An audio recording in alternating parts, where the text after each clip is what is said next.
The Tao of Self-Confidence, episode 485. Welcome to the Tao of Self-Confidence, where I share stories of amazing women who have discovered their inner journey to self-confidence. Visit our website at thetaoofselfconfidence.com. Your inner journey to self-confidence awaits. Well, hello friend. Welcome to the Tao of Self-Confidence, where I share stories of amazing women who have discovered their inner journey to self-confidence. I'm your host today, Sheena Yap Chan, and today I have a phenomenal lady on the show today. She is a food blogger and also a cookbook author, and I'm just really excited to have her on and share her story with us today on self-confidence. So without further ado, I'm going to introduce you to Tina Chow. Tina, how are you today? Maybe you can fill in a little bit more about yourself to our listeners.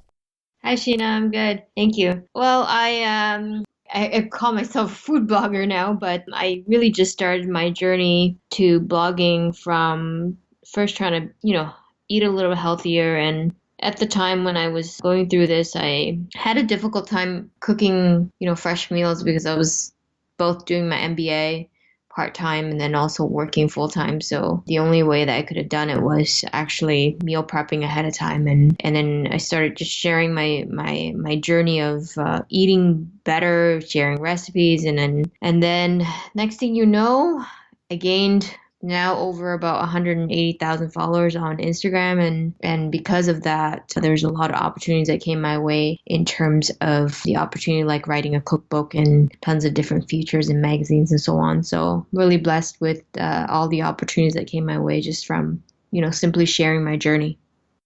Awesome. Well, thanks for sharing that. And, congrats. Over 180,000 followers on Instagram. That's amazing. It just goes to show, like, if you do what you love, it loves you back. So congrats again. And Tina, what's your cultural background? I'm Chinese. I was actually born in Vietnam though, but my parents are both Chinese. So we sort of are Chinese people living in Vietnam. So I was born there and came to Canada when I was about 12 years old. Awesome. Well, thanks for sharing that. And Ori, I'm Chinese, born in the Philippines. So Chinese people are everywhere. Just kidding. So what would be your favorite self-confidence quote? I would say do what makes you happy. And the reason why I say that is because you could try to impress others and try to do what you think is expected. But at the end of the day, if you're not happy, you're not confident. So I always, sort of think about putting yourself first and doing what makes you happy. Thanks for sharing that. And, I love that quote, especially, growing up as an Asian child or an Asian daughter. It's like we're always told to make others happy and kind of sacrifice our own happiness in the process, not realizing it has to start with us. And then we can give that happiness once we have an overflow of it. So thanks for sharing that quote. And, in your own words, how do you define self-confidence? I would say, having the ability to say what's on your mind and not be afraid to share your opinion.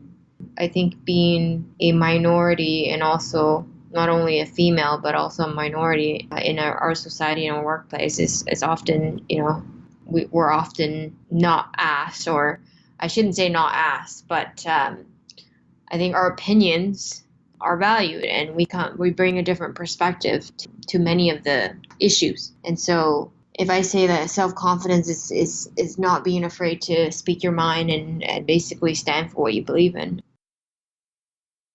Well, thanks for sharing that, Tina. And, I always believe too, sharing our opinions and our voice is really important, especially as women and, as minority women. We've always been told never say anything in case we offend somebody, or, it's just not polite. But sometimes it's necessary because, we all have, a voice, and we have to use our voice, especially if we have something to offer and something that can create an impact, a positive impact in the world, then why not? So thanks for sharing that definition. And, what was your life like before your discovery of self-confidence?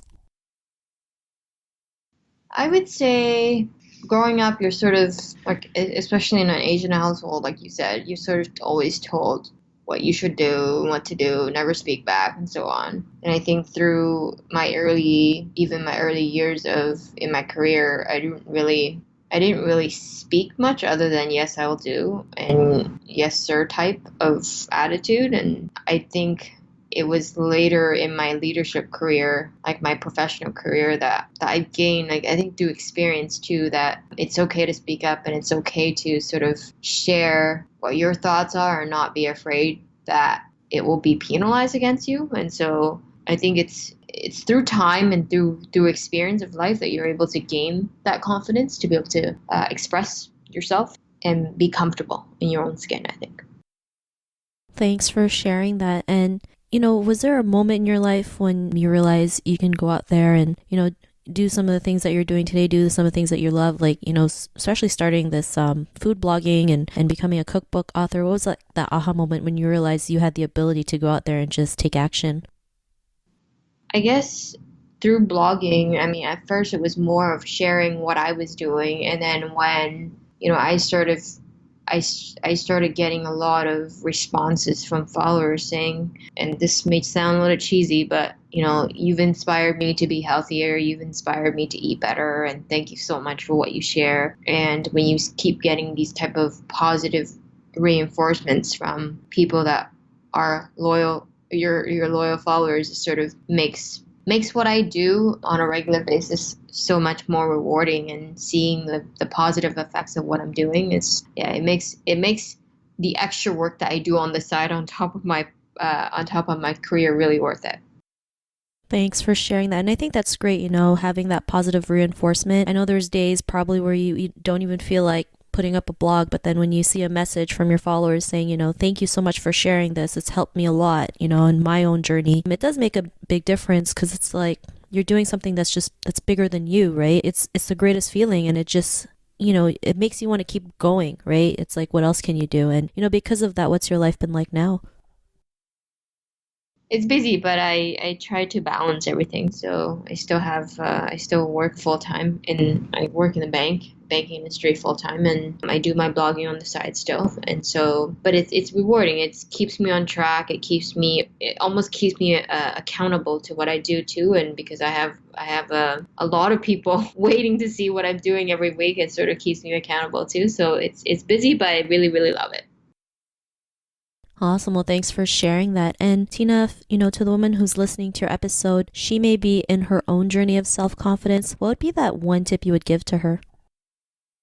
I would say be open-minded and don't be afraid to just explore yourself.